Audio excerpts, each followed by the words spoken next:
Hey, welcome to Story Lab. This week, we're talking about faith, while we take a look at the story of someone who found himself in a tight place.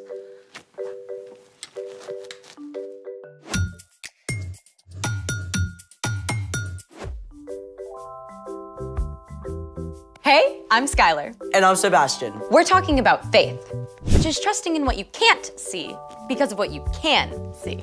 I see something really cool. What's even more cool is what you can make with these. Well, what are they? Mosaic tiles. Oh, for like stepping stones and stuff. Or for some of the most amazing art in the world. Let's move. This is Parc Güell in Barcelona, Spain.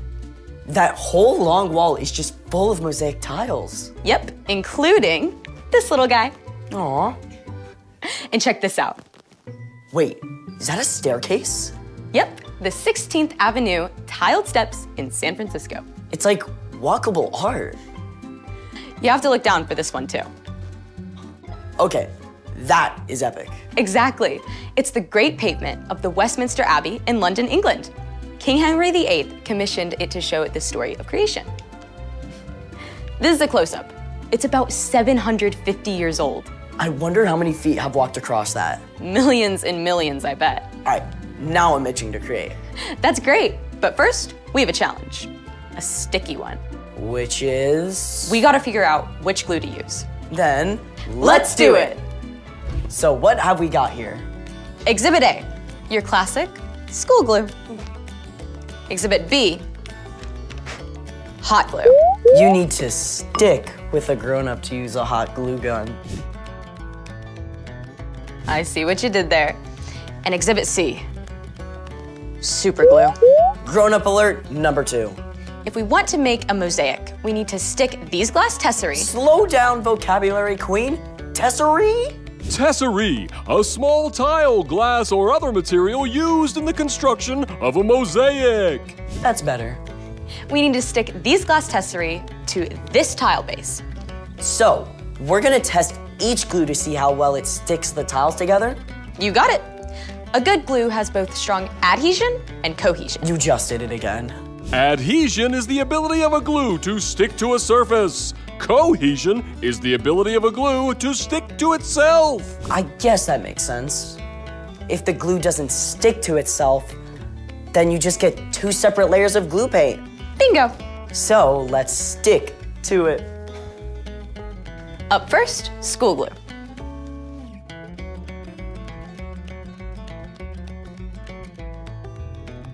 Hot glue's ready. There we go. Okay. And finally, super glue.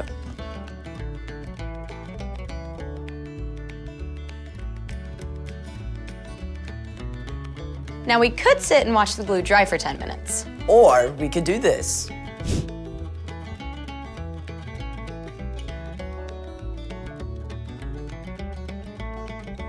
Now I'm gonna see if I can pop them off with a little pressure. Nope. Oh. Nope. School glue down. We still have hot glue and super glue in the running.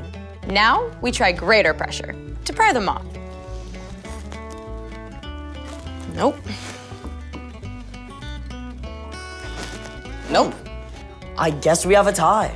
Looks like they both stuck it out. I'm ready to get my mosaic on. But first, it's time for... The story before the story.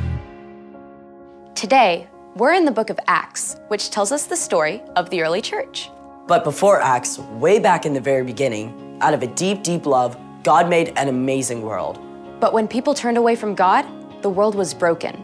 God made a plan to draw people back into relationship. So, at the right time, God sent Jesus, God's very own son, to live among us. Jesus gave up his life and was killed. But on the 3rd day, he rose to life.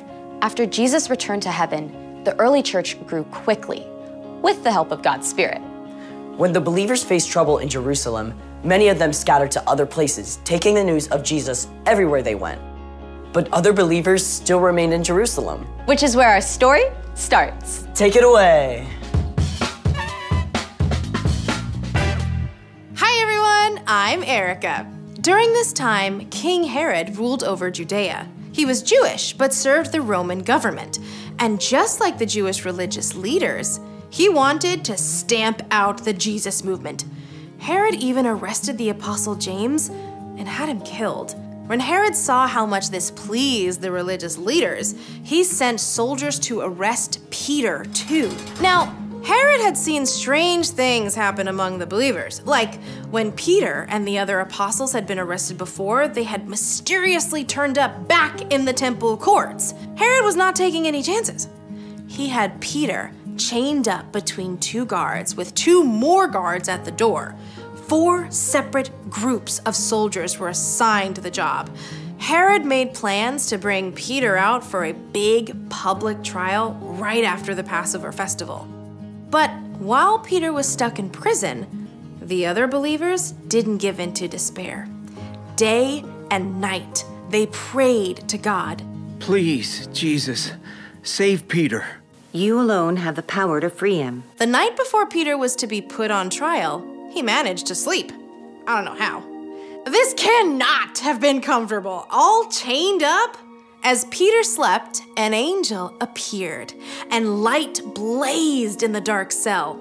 Apparently, this wasn't enough to wake Peter because the angel struck him on the side to wake him up. What? I'm awake. Quick, get up. And just like that, the chains fell off Peter's wrists. Put on your clothes and sandals. Put on your coat. Follow me. Peter did exactly as the angel said, but the whole time, he was convinced that he was dreaming. They passed the first set of guards, and then a second set of guards, but no one seemed to notice them at all. When Peter and the angel arrived at the heavy iron bars leading into the city, the gate opened, seemingly all by itself. Peter followed the angel right out of the prison and down the street. When they reached the end of the street, the angel disappeared. Peter shook himself and looked around, and the truth hit him all at once. This was no dream. It was real life. Now I know without a doubt that the Lord has sent his angel and rescued me from Herod's clutches. I bet Peter felt like doing a dance right there in the street. Instead of awaiting trial and death in the morning, he was free, and he could not wait to share the news. Peter headed straight for the home of his friend Mark's mother, Mary, where the believers often met to pray. He knocked as loudly as he dared. At last, a servant girl named Rhoda came to answer. Who is that? It's me, Peter. When Rhoda realized it was Peter, she was so excited to tell everyone that she ran back inside without actually opening the door first. It's Peter. Peter's at the door. You're out of your mind. It must be his angel. But in the midst of this debate, Peter kept knocking. When they finally opened the door, they were absolutely amazed to discover that it actually was Peter. There was a huge commotion, but Peter signaled for them to be quiet. Then he explained the whole story. Tell the other believers about this. After sharing his story, Peter left the believers. In the morning, the prison guards were shocked to discover that Peter was gone. They searched everywhere, and when they couldn't find him, Herod was so enraged he had the guards killed. But in spite of all this, the early church continued to grow. The end. I bet Rhoda got teased for a long time about leaving Peter at the door. You pray so hard for something, but sometimes it can still be a surprise when you actually get it. So, what's our part in the story? Well, you may never end up in prison like Peter, but there will be times when you feel completely stuck with no way through. Maybe you've studied and studied, but you just can't seem to understand math. Or you've been trying really hard to be kind to your younger sister, but every time she bugs you, you can't help from snapping at her. I remember when I started at my new school, it was really hard for me to make new friends. I felt so alone. It's tough feeling stuck, but when you're in a place like that, you can be certain of one thing. No matter how frustrated or alone you feel, God is right there with you. When you ask God for help, God promises to provide patience, perseverance, encouragement, and hope. And sooner or later, you will get through it. That's what I like to hear. For sure. See y'all next time. Bye. So here's the thing. God is with you, even when you feel stuck. I've been trying to imagine what an angel might look like. Me too. Think we're anywhere close? I think if we actually saw an angel, it would blow our minds. True story. Thanks for joining us in the Story Lab. See you next time.